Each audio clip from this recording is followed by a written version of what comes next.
Hey guys, so we've got our new 95 overall team builders. They all came out. They're all incredible cards. I was able to play a bunch of games with them, and I kind of want to give you my feedback and show you guys some gameplay of each of them. Now, I do want to talk about trying to acquire them as well. These are going for about 800,000 coins, as you are going to need to make two 92s to turn them into one of the 95s. So again, I want to talk about context and just which ones I think you should go after and what abilities you should have on them. Again, this is all a guide. If you have some cards that are working a lot better for you, make sure you keep using them in the way that you're using. All right, guys, let's get into it. All right, so I want to start first with Bobby Holik. All right, so he is clearly, obviously, the replacement for Jay Beagle, and I said this in my video the other day that Jay Beagle was far better than his attributes indicated. Like, he skated faster, he never got knocked off the puck, and all he really had was quick draw. Bobby Holik's a little bit bigger, a little bit faster, and essentially better in every single way. It's just not a huge gap from Jay Beagle to Bobby Holik. He does have a lot better abilities, even just activating close quarters. So in the games that I played with Bobby Holik, all I did was play high Division 2 rivals. So I'm in around the 2,000 CR range. I was playing Division 1 and Division 2 players. All I had was close quarters and quick draw on, and I really enjoyed him. He felt fast. He felt agile. He felt everything that I felt with Jay Beagle back, a few months ago and throughout the last, 6 weeks. Bobby Holik did feel exactly like that. So I think that everyone that was kind of worried about having to go from, Jay Beagle to Bobby Holik and not seeing a huge increase in value, I can definitely say that Bobby Holik has that, especially when you consider that now we're going up against, higher 90 overall cards. You're going to see an advantage if you have Bobby Holik. I use quick draw on him because I think having quick draw on at least one of your centers is extremely advantageous, even with 99 faceoffs. Again, I won about 70% of my draws with Bobby Holik, playing against very good players. He doesn't have unstoppable force, but he didn't need it. I was able to hold on to the puck very, very easily with him, work around behind the net, and then defensively, he was very good as well. Having a giant center is extremely advantageous in your own zone because you can bump people off the puck, and I didn't even have truculence on, something I might try and mess around with, but on my God squad, I have so many cards that have good abilities that it's very tough to have,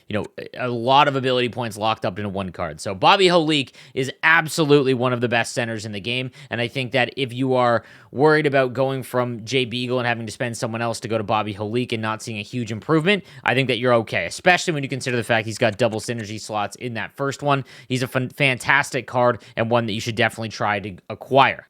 All right, moving on to Jaromir Jagr. Now, if I had to choose one and you ignored everything else, whether context, a position they played, all of it, Jaromir Jagr is the best one of the four. I have unstoppable force, elite edges, and close quarters on him, and I noticed it at all times. He's 6'3", 230. He didn't feel as fast as 96 speed and acceleration. I think that just happens to be because of the weight of him. I don't know what it is. Jaromir Jagr cards always don't play up to the speed that they have, but it's not like I felt like he was slow. He just didn't have like that burn by speed when I noticed I was going up against some of the slower defensemen, but he didn't really need it because he's got gold unstoppable force, and I threw elite edges on him because he only had 93 agility in the build that I have. Again, these are all the ones that you can choose. To be honest, you could probably go well-rounded over Thief, but I just like Thief far more in terms of my whole team build. Close quarters, I definitely noticed, guys. It just continues to hammer home the fact that close quarters is one of the best abilities, and where you want to notice it, or where you will notice it, is you will get a full-powered shot in close, and this activates above the face-off dots. So it's not like you have to be in the crease. You can be just above the face-off dots, and he was phenomenal. He didn't get knocked off the puck. Definitely the best card out of all of them that I used. Personally, I feel he's a little better right now than Team of the Year McDavid. At some point, they have to actually upgrade the Team of the Year cards, so eventually, McDavid will be better. But as it stands right now, in this build that I have with Jaromir Jagr, he was incredible. And again, with no context, with no other player choices and decisions that you have to make, Jaromir Jagr would be the play. I also want to talk quickly, again, about that team build and what card you should choose, because I feel like a lot of people are going to stress about it because they might be only able to make one. Here is what I would do. Go and look at your team and see what cards will be on your team for the rest of the year. So we're taking my God Squad, for example. I know that Tim Stützle is going to be on my team for the rest of the year, as will Connor McDavid, as will Gretzky, as will Matthews. Like, as you can see, if you have a top-end team, you're going to have a lot of those cards that'll be on there for forever. Now, we'll probably go about another 2 months, it looks like the clip, as to when we'll get our next upgrade for team builders, and I'm assuming they'll only be 98 just by, the upgrade tiers that they've done so far. I doubt they would be 99. anything. But if they are 98s, you have to then think about, okay, if I have two of them, you're going to lose one. So just look at the team build, that team that you have. All right. So as it stands right now, will one of these cards be on your second line? And if you're pushing them to the second line, what cards are you pushing lower in your lineup? This is going to be something you notice on defense quite a bit. So as you can see, my defense right now, I did not make Jay Bouwmeester. I've got to touch on him in just a little bit in terms of the reaction from the community, because I went and spoke to a lot of people in my community about Jay Bouwmeester, so I do have some feedback on him. But in terms of like Jay Bouwmeester and Bookaboo, when you look, like I have the 98 Cam Fowler, I'll probably sell him, but I like the card has just felt really good. So if I would have gotten Jay Bouwmeester, he would have been behind Cam Fowler because I don't think he does anything better than him. Roughly the same size, doesn't have a defensive ability, all that kind of stuff. So you'd probably go right here where your Roman Josi is, and that would bump Roman Josi down the other side. I know that Jet Bookaboo is going to be my number one right-handed defenseman. So again, guys, just think about what you're pushing down lower in your lineup for these cards.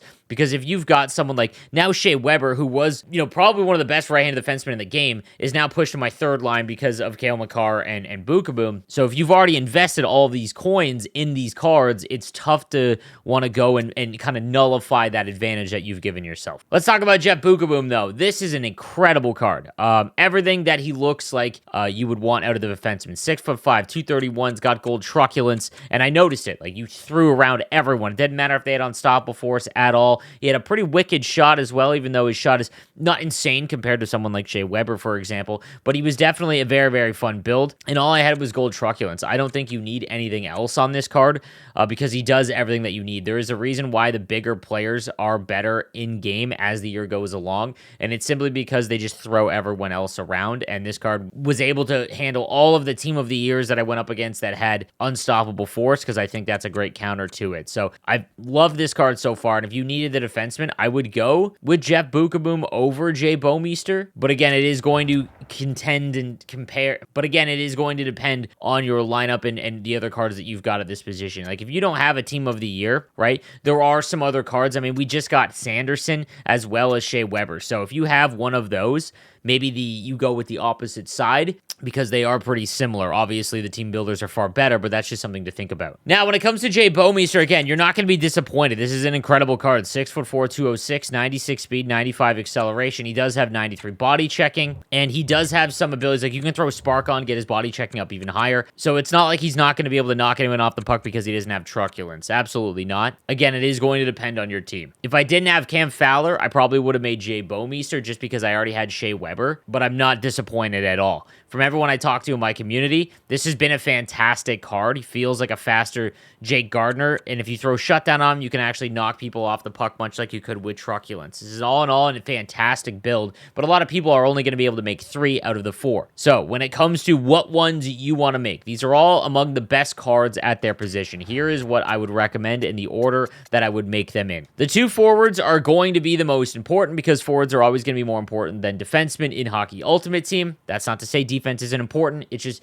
your first line and your first 2 lines are going to be your most important when it comes to your team build. If you do not have someone like Stützle, which very few people do, he is going to be better than basically every other centerman. So he is someone that Bobby Holik is someone that I would definitely recommend first, because he provides stability at the most important position, in my opinion, in the game, especially when you consider the quick draw, the ability to win almost every faceoff, and then defensively there isn't going to be many better centermen in terms of build at 6'4", 230. After that, I would go with Jaromir Jagr. Jaromir Jagr, out of all of them, felt like the one that I noticed the most. He has been very, very good. I'm curious to see how he holds up over the next month or so as we start getting more and more 99 overall speed cards and someone like Connor McDavid actually getting an upgrade. But as it stands right now, with Unstoppable Force on, he has felt fantastic, and I would go with Jaromir Jagr second with Bobby Holik. This is a phenomenal pairing you're going to see a lot of probably over the next month or so. When it comes to defensemen, there are 2 very, very good options. So again, Shea Weber with truculence, and then Jake Sanderson on the other side.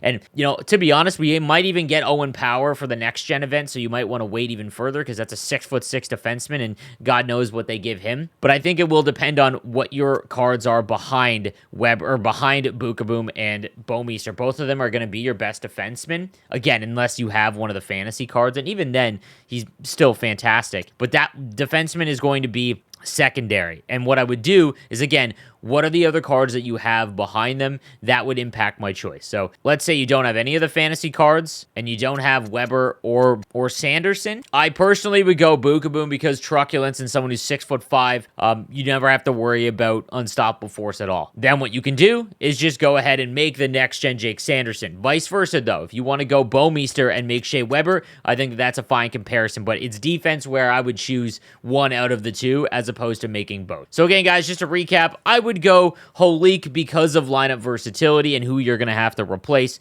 And then Jaromir Jagr. I think Jaromir Jagr has been fantastic. And then this is going to Boom and Bouwmeester is all going to be dependent on the other cards that you've got in your lineup. When it comes to making more of them, guys, it is going to be very expensive for the next little while. Here is what I would recommend that you guys do if you are trying to buy. It is going to take quite some time. But for example, let's say you need 80 overall players, or even if you're just starting out, this is probably the way to do it. So what I would recommend is go 74 all the way up to, let's say, 82. Go down to League, choose NHL, and then sort by this and just slowly start working. You're never going to know what one you're going to get to.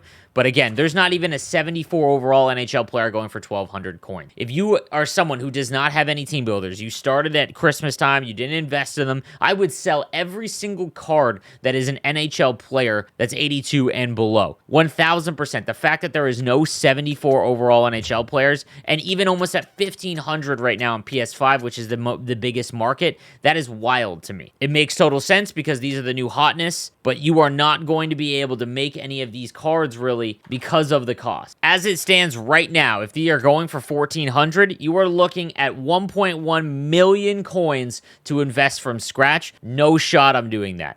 In fact, right now, over the next week, watch what these prices stay at, especially the 74 to 79s. I would take untradeable rewards and sell every single NHL player, which is probably what I'm going to do on my no money spent team. All right, guys, so I hope this helps. Let me know what you think in the comments section down below, and I'll see you guys next time. Have a good one.